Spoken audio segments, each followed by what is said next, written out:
everyone, it's Kristen, and in today's video I'll be showing you how to assemble the holiday snow globe shaker cards that you can find in the k.becca shop. So today I'll be working on the Santa card, and I've already started to put Santa together, but I wanted to show you how to put his face together just because there are a few layers going on.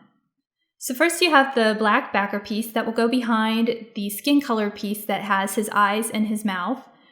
And I'm going to glue those together using some Tombow monomalty, which is one of my favorite glues because I feel like it offers a little bit of wiggle room before it dries. So if you don't put the pieces together exactly as you want them the first time, which I don't know about you, but I pretty much never do, you have a little bit of wiggle room before the glue dries enough that you can no longer move the pieces. So after I'm done adding the glue, I'm going to put the face piece over top and then just wiggle that into place. And after that, I'm going to move on to his cheeks.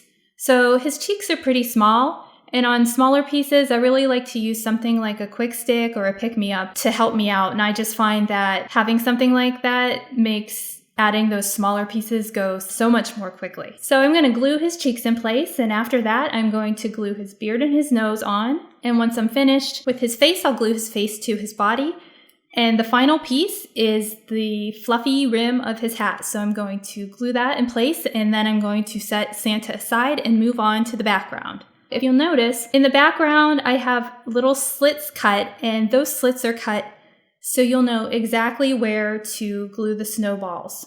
And I just find, again, that it makes the process go more quickly to have those little slits there because you can just place those little snowballs down and they're just where they need to be. But before I glue the snowballs down, I'm going to take one of the frame pieces and I'm going to take a pencil and mark the two sides and the bottom. And I'm doing that because these marks will allow me to perfectly place the snow mound so it's right inside the frame that will hold all the shaker pieces in the next step. I'm just going to glue it into place and press down firmly.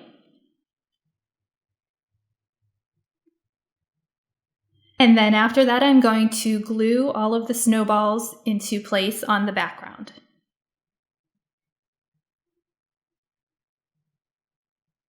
Now that I've finished gluing all of the snowballs, I'm going to move on to the next step. And this is basically the main event. I know a lot of card makers use either double-sided foam adhesive or fun foam or something to build the frames for their shakers. But since this is a digital die-cut kit, I couldn't really do that. So my solution was to make this frame piece that you cut multiples of, and then you glue all of the frame layers together to build the frame for your shaker. So in this card and all of the cards in this collection, I am using 8 different layers for the shaker frame, and I was a little bit worried that many layers was going to take me quite a long time to do.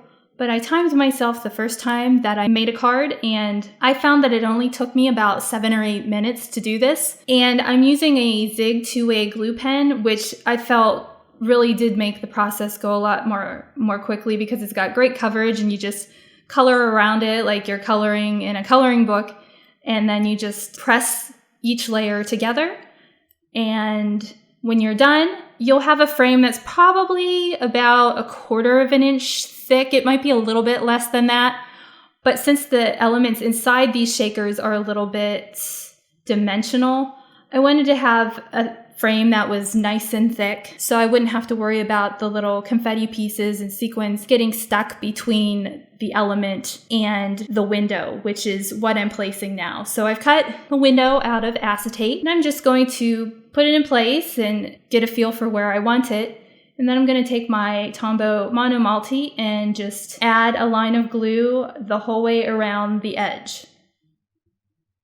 And this process, I'm doing the Santa card in this one, but this frame building process and this shaker building process is the same for any of the cards in this collection. So after I glue the acetate window on, I just run my finger around the edge and press down to make sure that it's firmly in place. And then I'm going to move on to gluing the base in place. So I left the base blank in this video, but you could stamp a sentiment or write a sentiment or even use sketch pens to sketch a sentiment onto this piece, and I think that it would be a really cute result. After I put that in place, I'm just going to press down to make sure that it's adhered. And then the next step is to place Santa on the background that I created earlier with the snowballs. And I'm just going to center him as best as I can and cover the back of him with some glue. And once I've done that, I'm going to place him onto the little snow hill, and then I'll just press him in place. And I couldn't help this. If you have a Wink of Stella pen, you'll know what I mean. These things are so addictive. And I just wanted to add a little bit of shimmer to his beard and to the white pieces on his hat. And I know it's just such a simple thing, but I just really do love that little bit of shimmer that the Wink of Stella pen adds. Once I'm done with that, I'll set it aside to dry. And I'm going to move on to adhering the shaker frame to the card front. So first, I always just like to place it to make sure that it's as I want it. And then after I see that it's fine, I'm going to use my Tombow Monomalty again to just glue around the edge. And what I found as I started making more of these cards is I actually preferred for this step to use a strong double-sided tape runner to run the whole way around that frame. This is particularly good if you're using really small glitter like I am today. I just think that the glue, it's great, it holds great, but I think you can get just little tiny bits and pieces here that aren't covered with the glue. And those little bits and pieces are where the glitter finds, and you get just, little stray pieces coming out here and there. So I would actually advise you to use a strong double-sided adhesive for this step. So once I've glued that frame down against the back of the window, it's time for the fun part, which is putting the shaker materials, confetti, glitter, what have you.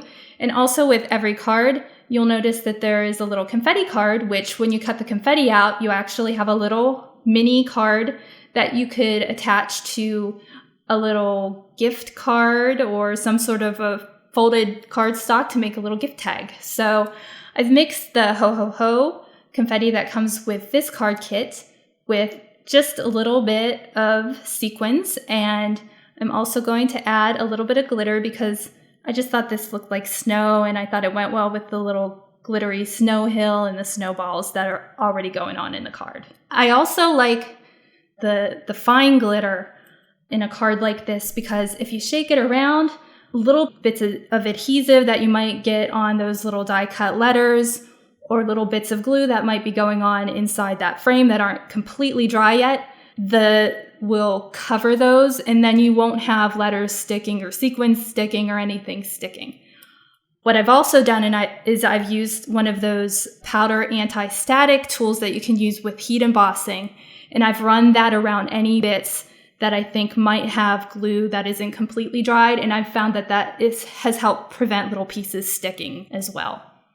So once I fill my shaker, I'm going to use my glue again and glue the hole around the edge. And again, I would recommend on this part as well using a strong double-sided adhesive. I just think it gets a little bit better coverage, particularly when you're using the very fine glitter. And then I'm going to take the background and line it up and then press around the edge with my finger. And after that, I'm going to test to make sure that everything's okay and I don't have any pieces sticking or anything, so everything looks good. And then I'm going to get out my A2 card base, and there is a card base included with the kit, but you can just cut a regular piece of cardstock in half to make this card base. Then I'm going to take my double-sided adhesive and put a good amount of that onto the back. I probably put a little bit too much, but sometimes I just can't help myself.